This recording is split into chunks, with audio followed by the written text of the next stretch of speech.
Victim narcissist doesn't look like a victim straight away, and she presents herself as perhaps cool, fun, spiritual, religious, righteous, decent. You may think of her as kind of cool girl, she may have funny jokes, she may seem like a good friend. But all that goes on in your head, and this is your rational thinking, because your body senses different things. You feel inferior in her company. She somehow makes you feel this way, and doesn't let you break through this feeling. Many times when we meet people they may make us feel intimidated, but when we talk to them, this dissipates at some point because they let us talk this through, we start to feel connection to them and we feel sort of equal. But the narcissist will not let you break through this. She may cut you halfway through your sentence quite often, and you feel like she did it because she didn't want to let you keep going because this would make you feel equal in a conversation. She prevents you from building this healthy space for yourself that enables you to feel confident. She may not laugh at your jokes, or make you feel strange as if you said something really awkward. Anyway, whatever she does, she makes you feel inferior and small, and she doesn't let you break through this feeling. And you feel bad about feeling this way in her company, because you look at her facade, and she seems to be such a decent person, righteous, caring maybe, so, you instead of tuning into your body, start to abuse it for feeling what it feels, and you start to feel that it is you that is the problem. This is just a beginning, but this is how it starts. And that's exactly how it works when there is a decent facade, so, when there is a wolf in a sheep's skin, we feel that there is something about them, but the facade is telling us that we are wrong for feeling this way, and this is exactly when we start to be in conflict with ourselves. The start is then much earlier than we even realize. So, you may see this person, and you see that she seems so good in a certain way that you think to yourself that wow, I am just a normal person and this person seems so good in some way. And you remember this facade, and then when you are interacting with them, you read this facade and it mesmerizes you for some reason, depending on a person you are dealing with.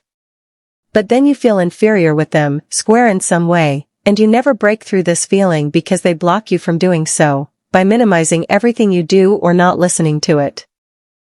You don't build a good, equal, solid ground with them, because they constantly slip out of a conversation just about a moment when you are starting to tell something that would show that you are worthy and would make you feel confident, or they will interrupt, or change a subject. Some people do similar things, but it is because they themselves feel insecure or they cannot focus when other person talks, etc., but they don't give you that constant feeling of failure, but you do feel connected to them. So, to the narcissist, that's the first sign. If you don't get hard on them and actually speak out your mind even in a rude way, shake them off in a harsh way, so they know that you cannot be wrapped in what they want you to be wrapped in. Then the victim narcissist starts to complain and complain, tell her sad stories, about her doctor visits, breakups, diseases, being picked on, etc. She is still kind of fun or whatever you remembered her to be from that time you met, and she still has the air of superiority around her, coolness, righteousness, or whatever she has been. So, she is a victim, but she has her worth and her worth is very high.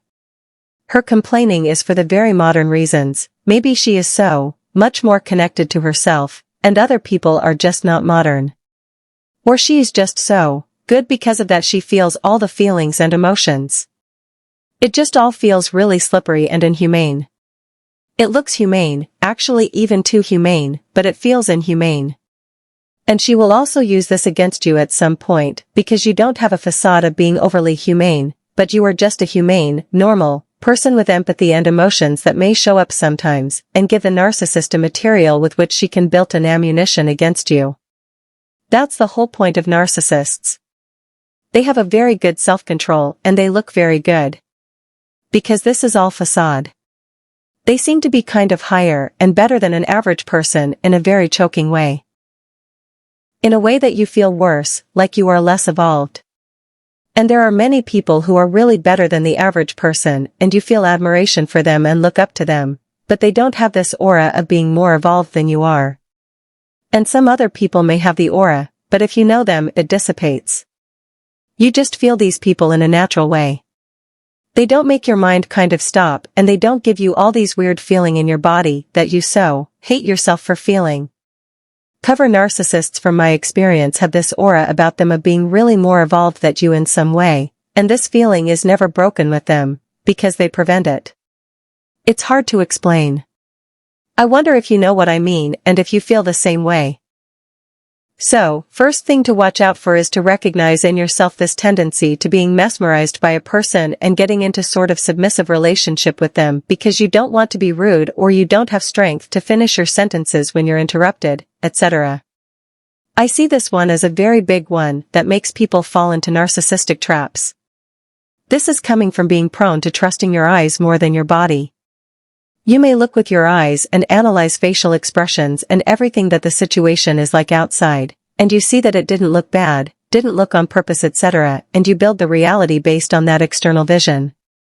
This does two bad things. One is that you are conditioning yourself to judge only externally and you disregard feelings in your body that build true experience for you. So, you create split reality for yourself, and two, that once you've conditioned this way, you then are just too easy to abuse because you see much more than other people this external reality that the narcissist creates during the devaluation phase. This is what makes it so mind-screwing, because you see all the things that she creates that look like you did or look like you are like that. It becomes kind of a secret language between her and you.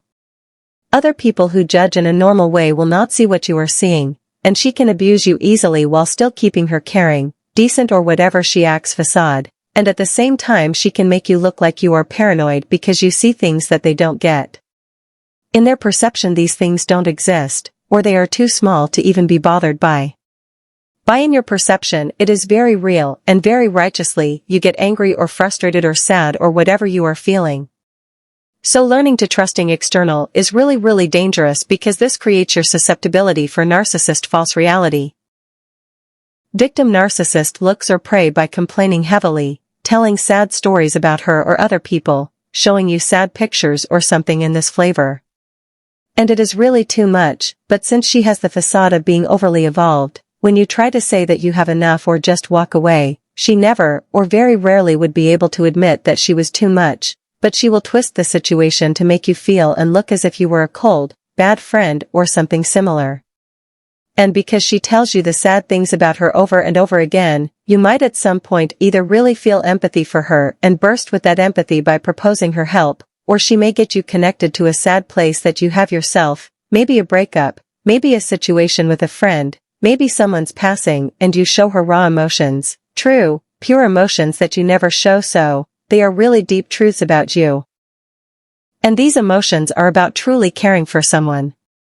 And since now you are connected to these deep emotions, she will be your trigger. Every time you see her, you will get connected to these deep feelings, and you'll be much easier to be made to do something for her because you will be running from that very empathic deep state. That's how she identified you. She's got her servant, but this is not all. You are able to go away, build resistance, you are able to escape from her, so that is what would keep you independent to some degree. You have been identified, but you haven't been caught yet. Now research will kick in, she will do her research, observe you, etc. You may not even realize that she does. She will be talking about you with other people, fishing for information, or she may already have a lot because you may have given a lot of intimate stuff to her, when she kept talking at you with all her struggles, because this is how she would open you up, she would put you in a mode when you are much more prone to sharing. Now also, she needs to find a way to fully catch you. She may try to become your best friend, she may try to start living with you, she may slowly disconnect you from other people somehow, you may be amongst people, but you would be emotionally, psychologically isolated because she makes you her doormat friend by conditioning you. She has access to other people so she can talk to them whatever she wants about you, and you are so emotionally imprisoned that you cannot talk to them.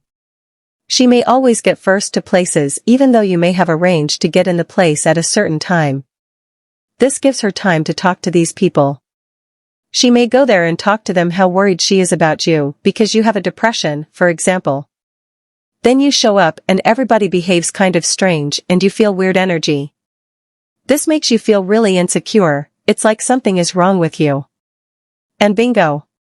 That's what the narcissist wanted.